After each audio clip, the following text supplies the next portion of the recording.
There is one thing common to most people in the audience. It has people who take investment decisions. Decisions which assess risk. Decisions which predict return while making investment. I want to ask you, what do you think about before investing in any country? Does the country have a vibrant democracy? Does the country have political stability? Does the country have investment and business-friendly policies? Does the country have transparency in governance? Does the country have a skilled talent pool? Does the country have a large market? These are different questions you may be asking. The undisputed answer to all these questions is one, and that is India. There is an opportunity for everyone, institutional investors, manufacturers, supporters of innovations, ecosystems, and infrastructure companies. There is an opportunity to invest, to set up units and to run businesses. There is an opportunity to partner with our private sector and with the government. There is an opportunity to earn as well as learn. Not only that, as well as to lead. There is an opportunity to grow. Friends, in the post-COVID world, you will often hear of various kinds of problems. Problems of manufacturing, problems of supply chains, problems of PPP, etc. Problems are natural. However, India had not let those problems be. We showed resilience and emerged as a land of solutions. We provided free food grain to 800 million people and free cooking gas to around 80 million families. And for a long time, despite disrupted logistics, we are able to deliver money directly into bank accounts of more than 400 million farmers, women, poor and needy people within a matter of days. This shows the strength of governance structure and systems that we have built over the last few years. Friends, India is playing the role of the pharmacy to the world. We have provided medicine to around 150 countries so far during this pandemic. During March, June of this year, our agriculture export rose by 23%. This happened while the entire country was stringent lockdown. Today, our manufacturing is running on full stream. Before the pandemic, India hardly manufactured PPE kits. Today, not only does India manufacture millions of PPE kits, every month it also exports them. We are also committed to ramping up production. We want to help the entire world when it comes to vaccine production for COVID-19. Friends, the India story is strong today and stronger tomorrow. Let me explain how. Today, the FDI regime has been very well liberalized. We have created a friendly tax regime for sovereign wealth and pension funds. We have undertaken significant reforms for developing a robust bond market.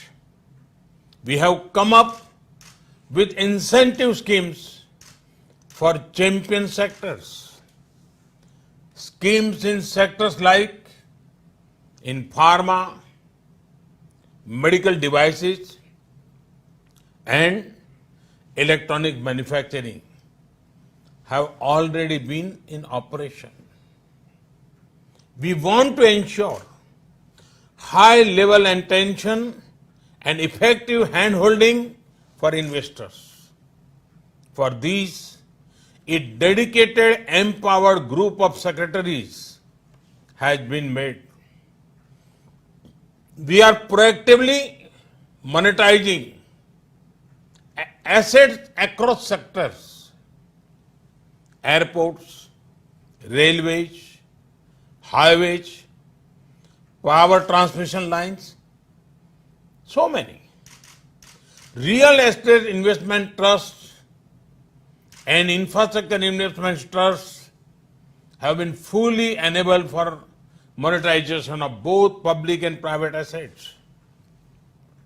Friends, today, India is undergoing a rapid change in mindset as well as markets.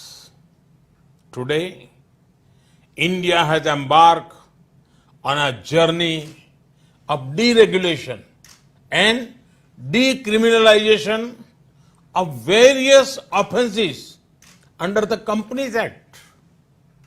India has risen from 81 to 48 in the Global Innovation Index rankings in the last 5 years. India has risen 142 to 63 in the World Bank's Ease of Doing Business ranking in the last 5 years. The result of these improvements are there for everyone to see. India received around 70 billion US from institutional investors in a year and a half between January 2019 July 2020. This is almost equal to that received in 4 years between 2013 and 2017. The continuing confidence of global investor community in India is seen by the fact that FDI into India went up by 20% in 2019. And this when global FDI inflows fell by 1%. India has already received over 20 billion US during the first 6 months of this year from across the globe. This is also the time when COVID-19 has been at peak globally. The International Financial Services Center at GIFT City is one of our major initiatives. Investors could utilize it as a preferred platform to transact globally. We have recently set up a full empowered unified regulator for it. Friends, India has adopted a unique approach posed by the COVID-19 pandemic. We have given relief and stimulus package for the poor and the small businesses. But we have also used this opportunity to undertake structural reforms. These reforms ensure more productivity and prosperity. India has undertaken a trinity of reforms in the field of education, labor, and agriculture. Together, they impact almost every Indian. India has ensured reforms of old laws in the field of labor and agriculture. They ensure greater participation of the private sector while also strengthening the government's safety nets. These reforms will lead to a win-win situation for entrepreneurs as well as for our hard-working people. The reforms in the field of education will further harness the talent of our youth.